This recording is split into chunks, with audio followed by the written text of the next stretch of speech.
1억 5천원 도대체 21억 7천원 건물을 사버렸어.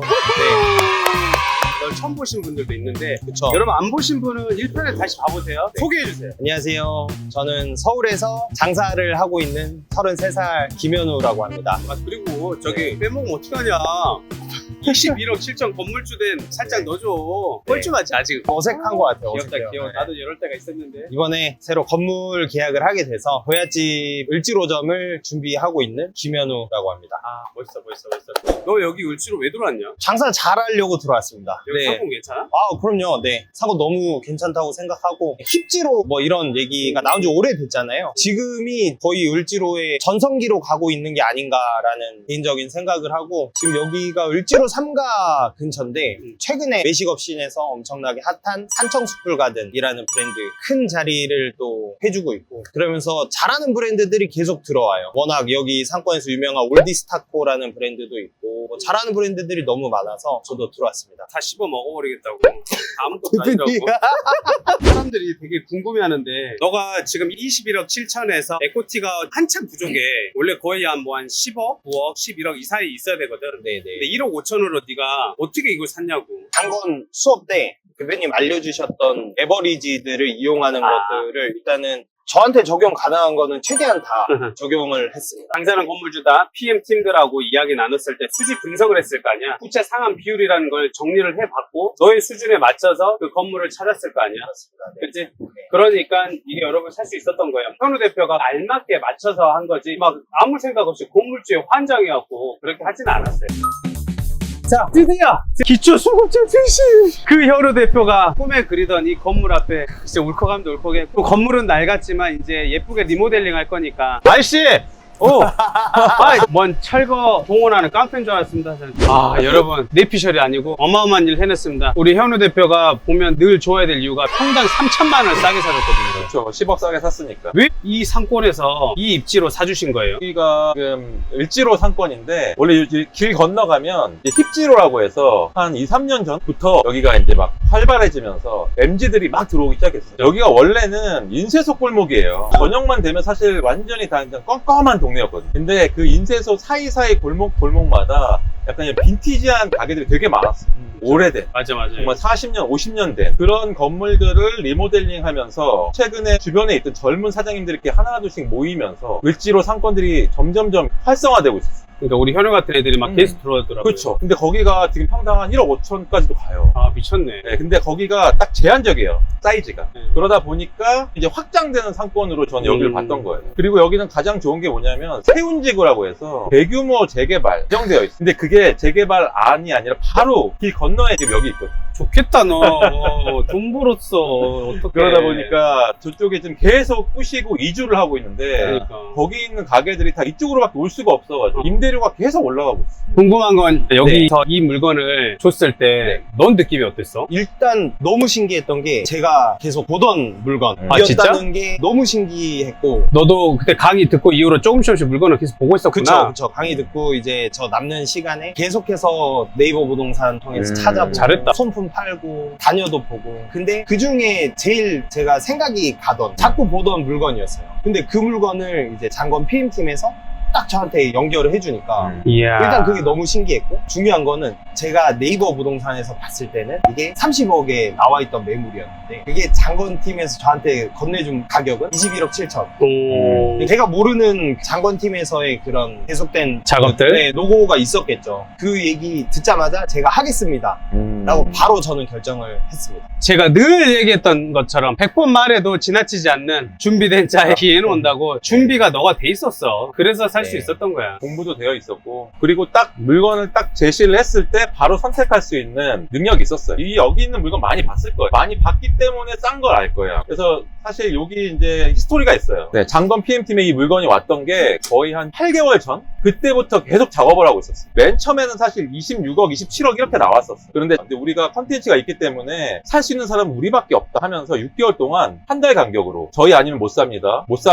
계속 두들겼어요. 그래서 이게 한 5개월쯤 됐을 때 23억까지 깎았어요. 이것도 좋다. 이거라도 한번 해보자 했는데 그때 이제 이 물건이 좀 터지면서 다른 부동산에서 이제 이 동네가 시세가 평당 1억이거든요. 그러니까 이게 30평에다 되다 보니까 30억에 올려진 거예요. 저도 아 이거 끝났다 했는데 제 또 정보통이 있다 보니까 이게 2억 5천의 거래가 되려고 하다가 불발됐어. 그 정보를 제가 얻었어요. 날라갔구나. 그래가지고 그 틈을 타가지고 우리 지금 바로 오늘 쏘겠다. 그래서 21억 7천으로. 그러니까 이제 매수자도 마음좀 많이 급했어요. 빨리 팔고 싶었는데 저희가 이제 가장 바로 쏠 수 있는 사람이다 보니까 준비가 돼 있다 보니까 저희한테 공이 넘어왔죠. 현우야, 너 진짜 운이 좋았다. 네, 진짜 운이 좋았던 것 같아요. 이런 일들이 종종 있어. 네, 확률이 맞아요. 얼마나 되겠어요? 제가 보던 물건을 저한테 싸줄 확률이 얼마나 되겠어요? 그러니까 그리고 진짜, 더 운이 좋았던 게 뭐냐면 저희가 이 물건이 하루 이틀 사이에 딴 데로 갈 것 같더라고요. 네, 현우 대표 말고 지금 신당동에서 지금 핫플 수용 중인 들으면 다 아는 대표님한테도 사실 얘기를 했었거든요. 근데 그 대표가 여기로 오고 있었다면서요? 오고 있었어요. 근데 현우 대표는 이 건물을 알고 있었잖아요. 그러니까 전화하자마자 바로 결정해버렸어요. 핵심이 이겁니다. 현우야, 다음에 두 번째 살 때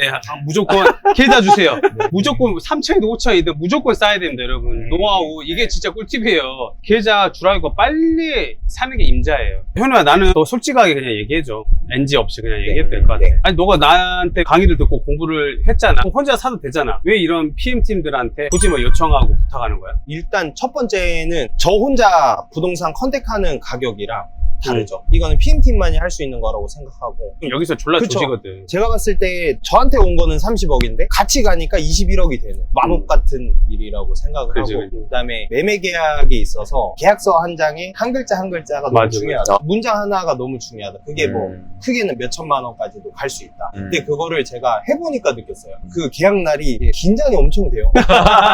야, 요거 쫄리는 네, 느낌 네, 여러분, 네. 여러분 느끼게 이게 해주겠다. 계약 날 깨지는 경우도 있거든요, 네. 사실. 저는 이제 더군다나 처음이다 보니까 긴장이 되죠. 아무래도 긴장도 그치. 되고 왜냐면 수십억에 대한 얘기를 하고 그거에 대한 계약서를 쓰는 자리다 보니까 그때도 저희 이슈가 좀 있었죠. 그쵸. 네. 그분도 사실 저희가 깎을 때까지 깎아가지고 하나도 안 물러나려고 했어요. 그러니까 그 자리에서도 그냥 일어나려고 막 하는 느낌이었어요. 저희가 이게 가장 고민이었던 게 1, 2층에 다 세입자들이 있었어요. 그런데 저희는 목적이 이걸 직접 써야 되잖아. 그러다 보니까 이분들을 어떻게 내보낼 것인가. 근데 맨 처음에 거기는 야, 이 정도 깎았으면 니네들이 내보내.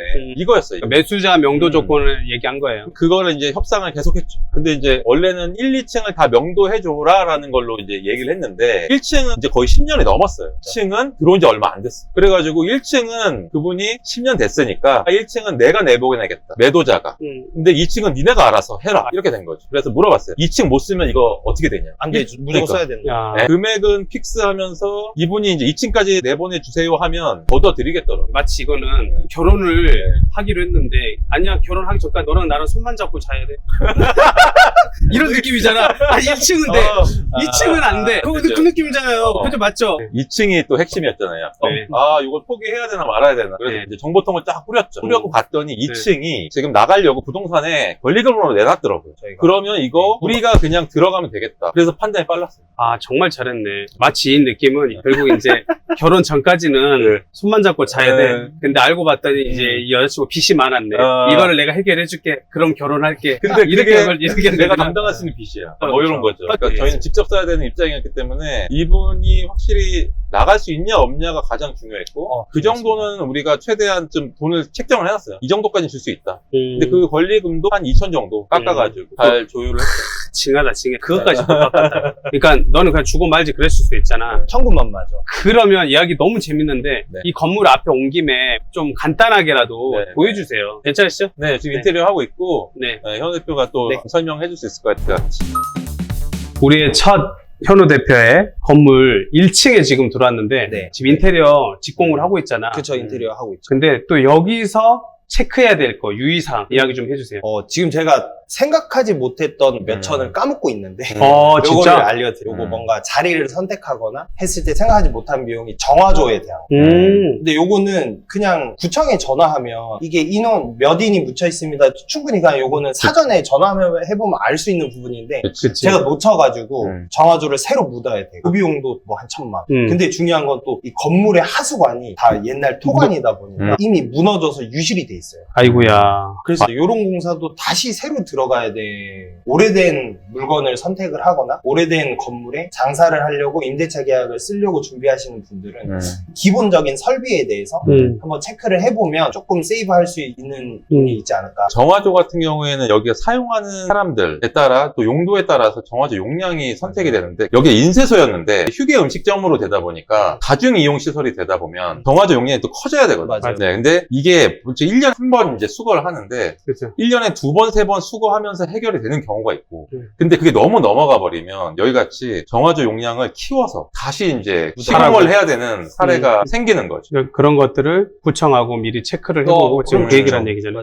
아유, 불이 났었네. 맞아요. 이 부분이. 아, 제가 물어봤는데 완전 괜찮을 거다. 대박, 불났었어. 옛날에. 너 대박 나겠다. 이거 대박집이야? 뜯어보고 알게 된 거예요. 그쵸. 뜯기 전에는 몰랐다. 이번에 뚫은 거지? 네, 이번에 이렇게 더메이터 몇 개 들어가요, 여기? 2개 들어. 더메이터는 음식물 나른 엘리베이터예요. 사람 말고. 왜냐면 음식물 더메이터가 있어야 되는 게 직원들이 이제 물팍 나간다고 다 도망갑니다. 맞아. 일하다가. 요즘 이런 게 기본입니다. 근데 궁금한 게 네. 왜 2개를 만든 거야? 고민을 엄청 많이 했던 부분인데 왜냐면은 주방의 한 공간을 차지하는데 그게 작은 공간이 아니다 보니까 하나를 놓을지 2개를 놓을지 엄청 고민을 했는데 제가 기존 운영 중인 타파쿠파라는 매장 더메이터를 하나를 써요. 근데 하나 써서 불편한 점이 많더라고요. 배식용 더메이터 하나, 회식용 더메이터 그렇게 해서 2개로 따로. 네. 너는 이제 아까 풀 레버리지 너가 해서 5억을 만들었잖아. 근데 이 건물 에코티가 전문이 얼마였다고요? 에코티가 한 9억 정도. 근데 9억인데 그럼 4억이 부족했어. 이건 또 어떻게 하느냐? 도깨비가 좀 얘기 좀 해주세요. 현우 대표님 같은 경우에는 장사를 워낙 잘하잖아요. 근데 돈이 부족해서 이 건물을 못 사는 거잖아요. 아이고야. 그리고 10억이 다운 됐는데도 못 사는 거죠. 이게 너무 아까운 거예요. 그래서 이제 장사하는 건물 진짜 수강생들이 많잖아요. 그 중에서 저 좋은 콘텐츠와 같이 공동 투자를 하고 싶습니다라고 한 분이 계셨었어요. 그래가지고 그분이 한 여유 자금이 한 5억 정도 계셔가지고 그러면 5억, 10억 정도로 좀 넉넉하게 에코티를 모아가지고 같이 공동 투자를 하는 게 어떻냐라고 해서 이제 PM팀에서 공동 투자를 만들어줬어요. 그 사장님이 고야집도 가보고 타파코파 가보고 하면서 와 이거 찐이다. 그럼 내가 이분이랑 같이 하려면 할 수 있다. 해가지고 같이 매입을 합니다. 그래서 11억짜리 샀는데 무슨 10억이나 들어 하겠지만 여기 지금 매입을 하고 나서 인테리어나 이런 것들을 다 같이 할 수 있게끔 좀 돈을 넉넉하게 모았어요. 어쨌든 5억이 안 되는 돈으로 같이 협업을 해가지고 그러니까 건물 사는 것도 하나의 사업으로 저희가 풀었던 거예요. 네, 아까 공투 얘기하셨는데 네. 사실 공동투자 하면 되게 안 좋은 인식이 많잖아요. 네네. 무섭진 않으셨어요? 걱정되거나? 공동 투자에 대해서는 회의적이었던 거는 사실이고 이거 해야 되나? 라는 생각이 있었어요. 근데 실제 공동 투자를 했던 분을 만나게 됐는데 그래서 제가 여쭤봤죠. 어떤지. 근데 깔끔하다. 계약서대로 움직이고 뭐 그렇다는 얘기를 듣고 이제 그럼 나도 해봐야 되겠다 라는 생각으로 바뀌게 됐어요. 그러면 그 투자자분은 당거원에서 연결을 해주신 거예요? 네네네. 같이 투자하기로 했을 때 얼굴 한 번도 본 적 없는 분이셨고 근데 이제 가오동 대표님, 도깨비 전무님 믿고 진행했습니다. 만약에 다른 사람 이걸 산다고 하면은 장건 PM 추천해 주실 수 있는지? 추천드립니다. 왜냐면은 저는 이거를 30억에 계약을 쓸 뻔 했는데 그 30억이 21억 7천이 된 거니까 뭐 물론 PM 수수료가 들어가긴 하지만 저는 그 부분에서 훨씬 이미 이득을 봤기 때문에 전혀 아깝지 않다라고 생각을 하고 그다음에 계약을 진행하는 과정에 있어서도 충분히 더 큰 도움을 많이 받는다고 생각을 하고 있습니다. 보통 자영업 하시는 분들이 건물주가 된다는 걸 생각을 거의 못 하시잖아요. 네. 외식업 하는 분들의 좀 공통적인 루틴이라고 해야 되나? 그런 것 같아요. 가게를 만들고, 가게가 잘 되고, 돈을 벌면 그거를 또 투자를 해요. 또 가게를 하는데 또 투자를 하고, 다시 제로 베이스가 되는 거예요. 또 투자하는 매장이 더 큰 자금이 필요하기 때문에 외식업은 워낙 초기 투자 비용이 높아서 또 마이너스로 가요. 그러면 정작 나한테 쌓이는 자산은 없는데 사업 규모만 커져가고 힘들어지고 리스크만 엄청나게 커지는 거죠. 이거를 관리해야 되고 여러 개를 다 잘 되게 하는 게 솔직히 현실적으로 힘들잖아요. 저도 그런 사람 중에 한 명이었는데 그래서 가게도 막 3개까지 뭐 확장을 시키고 그러고 있는 과정에 이렇게만 해서는 안 되겠다라는 판단이 들었고 그러면서 이제 내 건물에서 장사를 하는 이것도 하나의 방법인 것 같아요. 그래서 더 확장 안 하고 멈추고 이런 건물을 매입하는 과정을 준비를 했던 것 같습니다.